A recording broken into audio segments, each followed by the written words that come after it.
What's up, YouTube? This is Texas Backyard Gardener. I just wanted to do a quick update. Today is Wednesday. Golly, what's today? Today's Wednesday something. Let's see, Wednesday, March 11th. Yep. And it's about obviously 6:37, but here's an update. These little boogers are just going to town. I've literally had to raise up my light like crazy. I did an application of some low dose fertilizer. It is Dr. Earth's 333. It's super low dose, and I had mixed a pitcher, you know, like a tea pitcher, and I filled it all the way up, and I put 2 tablespoons, or actually 2 teaspoons, of the Dr. Earth's 333 fertilizer. And that fertilizer is 100% organic. It's made from kelp meal, fish meal, fish bone meal. I don't know. I kind of wanted to stay away from animal products, but that was pretty much the only thing that I could find, you know, that was OMRI listed, organic, and super low dose in liquid form. So I mixed it in there in the water pitcher, and I just put it in. I basically bottom fed it. So I filled up the my little tinfoil containers right there, and gave them a nice little dose of fertilizer. And oops, give me just a second. My camera's about to die. Okay, we're back in action. What was I saying? So filled up the water pitcher, bottom fed them, and yeah, golly, that was like, I don't know, when did I do that? Maybe Saturday? Saturday I did that? Yeah, I think it was Saturday. Saturday night, I think I did that.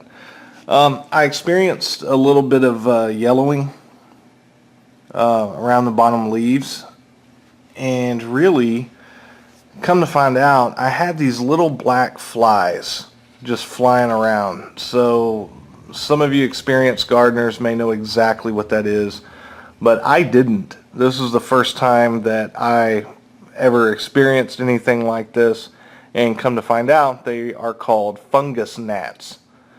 And is what they do is when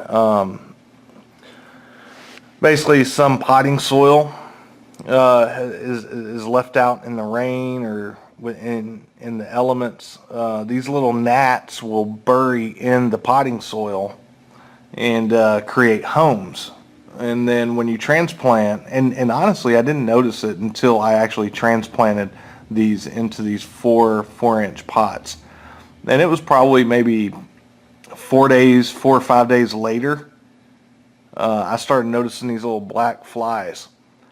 And but anyway, is what they do is they fly around, and they actually go into like the top 1/8 inch of your soil, and they create larvae, and they lay eggs, and then the larva will actually eat the roots of your plant. And then once they get full grown, they come up out of the soil and start flying around. Now apparently their life cycle is only 2 days, these fungus gnats. And so I researched, asked you know, some questions, went on some online forums, and the feedback that I got is I was overwatering and that I needed better circulation. Well, come to find out, everybody I talked to was spot on. I did do a little bit of overwatering, so my soil was moist. The fungus gnats love moist soil, and I didn't really have any air circulation in my living room. So is what I've done is I've stopped watering. I stopped watering Sunday, and it's been 3 days. I mean, Monday, Tuesday, Wednesday. Today's Wednesday since I've watered. Actually, Saturday night was the last time I watered because I used the liquid fertilizer, and I haven't watered since. And I turned the Seedling fan on pretty high, so I've had some air circulation in here. And really, the amount of gnats that I see now have really cut, I would say, by, an easy 70%. So the larvae do not like a dry environment. They really like that moist environment. So that's kind of how I'm dealing with the black, the fungus gnats. But anyway, other than that, I'm going to see if I can stretch my cord as far as I can, and let's get a better look. So my peppers are an easy 7 inches. That one over there in the corner, they're growing really, really good. My tomatoes, I mean, you see the little bit of browning on there. Some of that browning is due to the fungus gnats because they were eating the roots. But I think I've pretty much got them almost all taken care of. So these things are just crazy. And this one right here, this looks like a sucker. It really looks like a sucker, but I think it's the main stem still. It just looks like a sucker because it's still a baby. But man, these things are going crazy, and I think they really took off after I gave them that 333 fertilizer. But these bad boys are just growing like crazy. And it is March 11th, and today was around 70 degrees, but tonight it's going to get down to about 40, and then be in like the 60s tomorrow. So all next week, for the next 10 days, the 10-day forecast is supposed to be up around 70s, but man, I'm still nervous. I want to get these outside into my raised beds, but I'm not really sure. I don't think I'm going to do it. I think I'm going to keep them in here for as long as I can, maybe the last week of March, and then try to go for the first week of April, if I can. Let's go over here to my cayenne peppers real quick.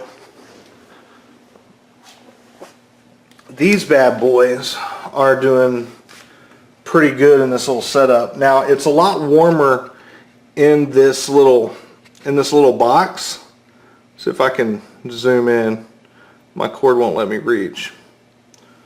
There we go. 84 degrees in that little box. Now I know for a fact it is not 84 degrees in this house. It's probably like about 77, and then down here on the floor it's probably closer to 72. But in this box it is 84 degrees, and really these peppers in this little box are loving it. I'm starting to notice them get, that shiny looking.